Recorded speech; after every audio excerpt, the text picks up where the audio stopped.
Hi అండి, అందరికీ నమస్కారం. ముందుగా మీ అందరికీ వెల్కమ్ టు మై ఛానల్. ఈరోజు వీడియో వచ్చేసి కాకరకాయ వెల్లుల్లి కారం ఫ్రై ఎలా చేయాలో చూద్దాం.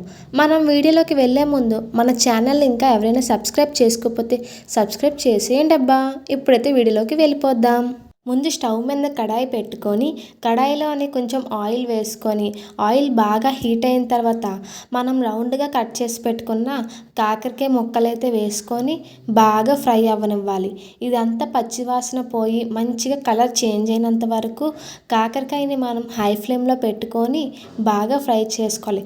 ఇలా చేసుకోవడం వల్ల మనకి కాకరకాయ చేదుగా అయితే ఉండదు. మీరు ఇలా వేపుకోవడం వల్ల చేదుగా ఉంటుంది కాకరకాయ అనేవి ఉండదండి. ఇలా ఫ్రై చేసుకున్న తర్వాత మనకి కాకరకాయ అసలు చేదుదనమే ఎక్కువ ఉండదండి. సో ఇదంతా బాగా మనకి పచ్చివాసన పోయి మంచి కలర్ రావాలి, అప్పుడు దాకా ఫ్రై చేసుకోవాలి. చూసారు కదా, ఇలా ఫ్రై చేసుకోవాలి. మీకు కావాలంటే ఇంకా క్రిస్పీగా అయినంత వరకు కూడా ఫ్రై చేసుకోవచ్చు.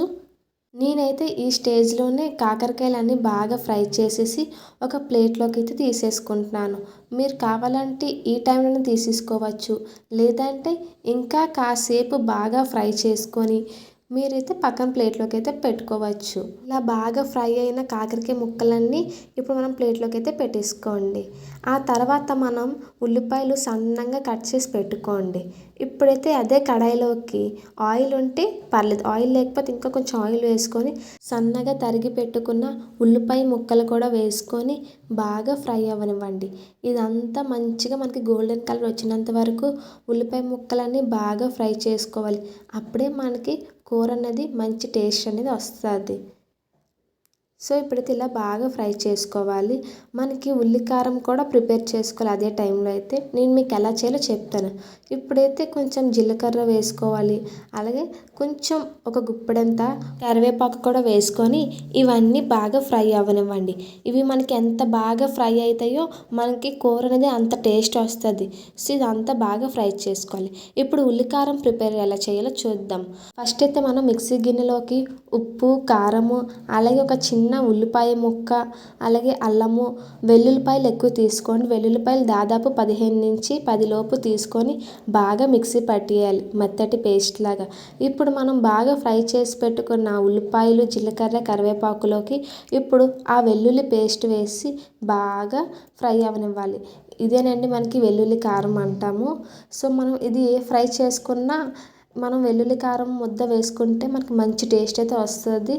ఇప్పుడైతే ఇందాక మనం ఫ్రై చేసి పెట్టుకున్న కాకరకాయ ముక్కలు కూడా వేసుకొని వెల్లుల్లి కారము ఇవన్నీ బాగా కలిసిపోయేటట్టు బాగా మీడియం ఫ్లేమ్లో పెట్టుకొని బాగా ఫ్రై అవ్వనివ్వండి.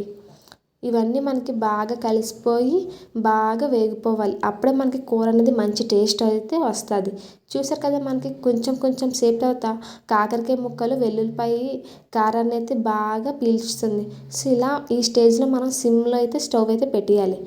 ఇప్పుడు సిమ్లో పెట్టుకున్న తర్వాత మూత వేసేసి బాగా ఉడకనిచ్చండి. ఇదంతా సిమ్లో పెట్టుకొని బాగా కలుపుకోవాలి. చూస్తున్నారు కదా, మనకి అలా మధ్య మధ్యలో కలర్ చేంజ్ అవుతూ ఉంది.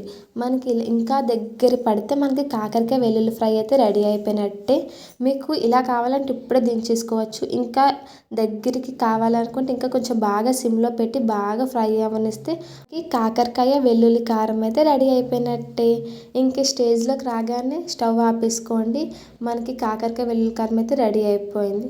నేనైతే ఇంకా కొంచెం సేపు ఉంచేసి స్టవ్ అయితే ఆపేసాను, మాకు కొంచెం ఇంకా దగ్గరగా కావాలని. మీకు కావాలంటే ఇప్పుడే దించేయండి.